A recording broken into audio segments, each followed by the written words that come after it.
दैवत आई तुळजाभवानी, छत्रपती शिवाजी महाराज, छत्रपती शाहू महाराज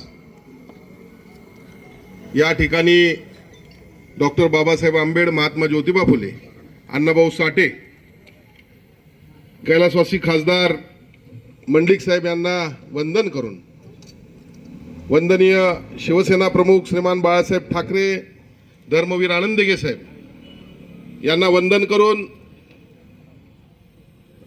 ऐतिहासिक अशा या गहिनीनाथ चौकामध्ये, गहिनीनाथ चौक ना, गहिनीनाथ, मी तर ऐकला गहिनीनाथ चौक, ऐतिहासिक अशा गहिनीनाथ चौकामध्ये कागल नगरपालिका परिषदेच्या होऊ घातलेल्या नगराध्यक्ष पदाचे आपले उमेदवार सो युगंधरा महेश घाडगे आणि त्यांच्यासह एकंदरीतच सर्व उमेदवारांच्या प्रचारासाठी ही सभा या ठिकाणी आयोजित केलेली आहे। आणि या ठिकाणी उपस्थित असणारे आमचे सन्माननीय पालकमंत्री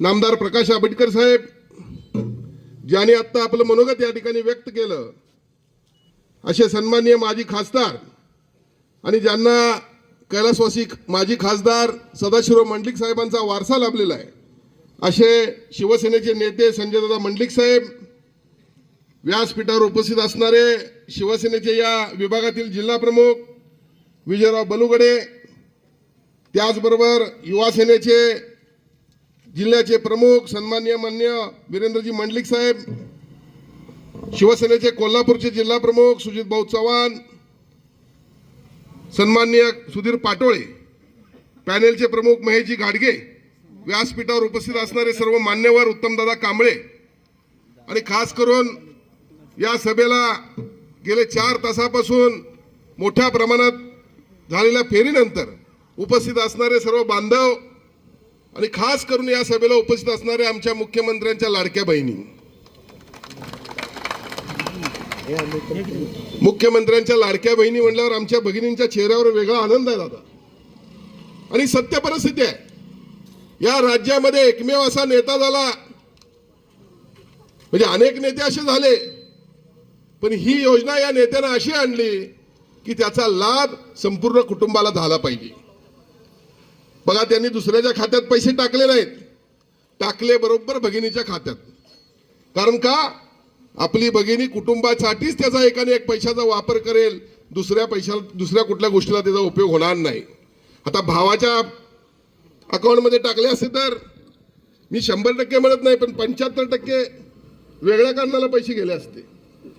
आणि म्हणून आज राज्यामध्ये आम्ही फिरतोय, साहेबांच्या बरोबर फिरतोय, झालेल्या विधानसभेचा निकाल आपण पाहिला, यामध्ये आपण पाहिलेला आहे या राज्यामध्ये 200च्या वरती 220 जागा महायुतीच्या जर कोणी निवडून दिल्या असतील तर आमच्या लाडक्या बहिणींनी निवडून दिल्या असं म्हणलं तर चुकीचं ठरणार नाही।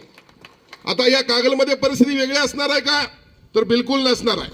संपूर्ण राज्यातल्या मतदार महिला भगिनींनी ठरवलेलं आहे की ज्या ज्या ठिकाणी शिंदे साहेबांचे उमेदवार आहेत त्या ठिकाणी त्या उमेदवाराला विजयी करायचा आहे। म्हणून ताई, तुमचा विजय निश्चित आहे असं म्हणलं तर चुकीचं ठरणार नाही। तुमच्याबरोबर सर्व उमेदवार या ठिकाणी निवडून येतील। या ठिकाणी कसली लढाई हो, गेली अनेक वर्ष एकमेकाची डोकी फोडली, अनेक खून झाले, आणि एका दिवसात तुम्ही एकत्र येता।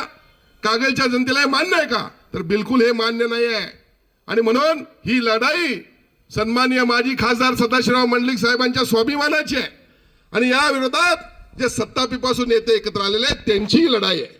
आणि म्हणून या ठिकाणी मंडलिक साहेबांचा स्वाभिमान जिवंत आपल्याला ठेवायचा आहे।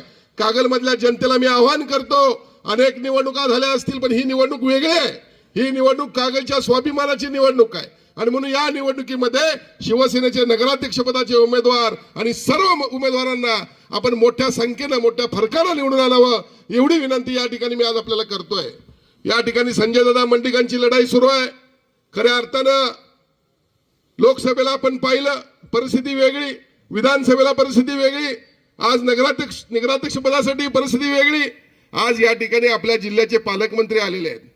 आता मगाशी कोणीतरी आमच्या प्रमुखांनी म्हटलं, पॅनल प्रमुखांनी, की आम्हाला या ठिकाणी विकासाची कामं पाहिजे आहेत। अहो, अख्खा कोल्हापूर जिल्हाच या ठिकाणी आलेला आहे। कोल्हापूर जिल्ह्याचे पालकमंत्री म्हणजे सगळी तिजोरी या ठिकाणी आलेले आहे। आणि म्हणून मी कागलकरांना आवाहन करतो, की या ठिकाणी सर्व उमेदवार आमचे निवडून द्या, कागलच्या विकासाला आम्ही कुठेही कमी पडणार नाही. आज नियोजन मंडळ माझ्याकडे आहे, मित्र माझ्याकडे, या माध्यमातून अनेक प्रकल्प आपण पुढच्या काळामध्ये या ठिकाणी राबवण्यासाठी प्रयत्न करू. आणि गेल्या काही वेळापूर्वी कोणतरी म्हणत होतं की या ठिकाणी दादागिरी जास्त चालते. कसली दादागिरी हो? कोण दादागिरी करते?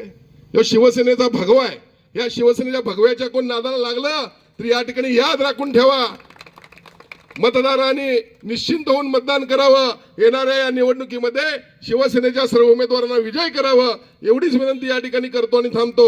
धन्यवाद. जय हिंद, जय महाराष्ट्र, वंदे मातरम.